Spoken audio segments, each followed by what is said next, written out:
velona ho an'ny hafa.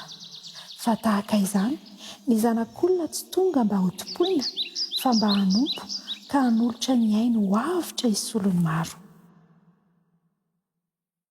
Miarabantsika rehetra ary namana malala amin'ity fionantsika ity.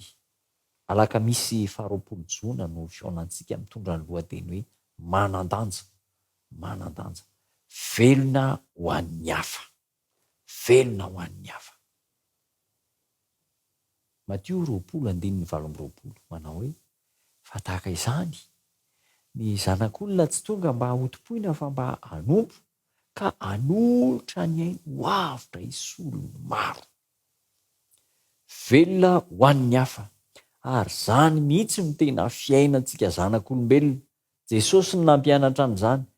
Velona ho an'ny hafa, tsy ny velona ho an'ny tenany Kristy fa velona ho an'ny hafa fony izy teto amin'izao tontolo izao. Zao no nambarany: ny vorona manana ny tranony, ny akaniny; ny amboaolo, ny amboa zany, manana ny lavaka izy tiany. Fa ny zanak'olona tsy manana, na dia ny ametrahany ny lohany azy, na dia ny antoriany ary tsy manana trano, fa dia nandehandeha izy ary dia natokany hanompoana ny hafa ny fiainany. Zany no tokony filamatra. Zany nge no izy ry namana malala isany. Jereo nge ny mpianatra zao mianatra ho tafita, ary rehefa tafita izy no tena hisitraka n'izany tombontsoa-goavana zany. Vady aman-janany, ny fiarahamonina misy azy. Isika efa mpiasa, efa mamelona tokantrano, rehefa mandray karama ho tokantrano, ho an'izany tena ampahany betsaka amin'ny karama izay raisitsika. Tsy ho anahy, tsy ho anao, fa ho an'ny ankohonana, ho an'ny hafa, ho an'ny mpiarabelona. Toetra ny Kristy izany. Ny fahotana kolokoloina indrindra izay mampisaraka antsika amin'Andriamanitra sy mahatonga ny aretina mifindra rampana maro dia izao ny resaka fitiavan-tena.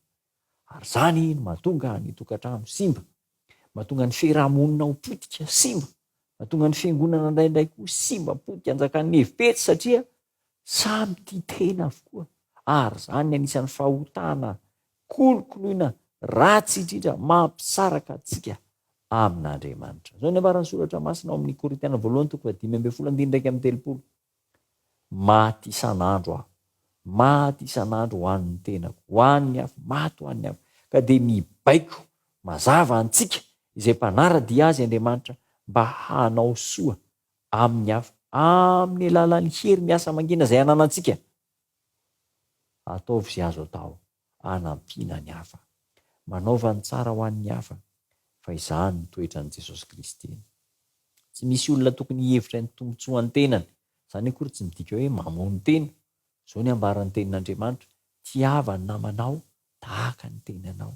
Zany hoe tia ny tenanao ianao dia mitovy amin'ny fomba hitiavanao ny tenanao, ny fomba hitiavanao ny hafa. Ny fahasambarana amin'ny lehibe indrindra eto ambonin'ny tany, fahasambarana dia izao ny fahafantarana fa misy olon-kafa nandray tombotsoa avy amin'ny tenanao.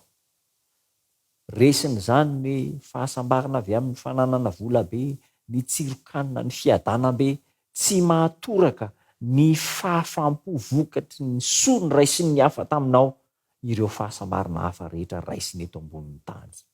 Noho izany, ianao izao tsy velona ho an'ny tenako fa velona ho an'ny hafa. Raha tsy zany dia anisan'ny mahantra indrindra isika.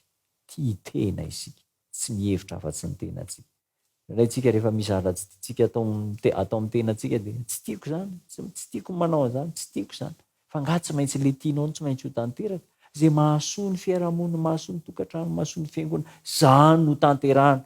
Velona ho an'ny hafa isika, hanao soa ho an'ny hafa. Ndeha hiaraka hivavaka isika.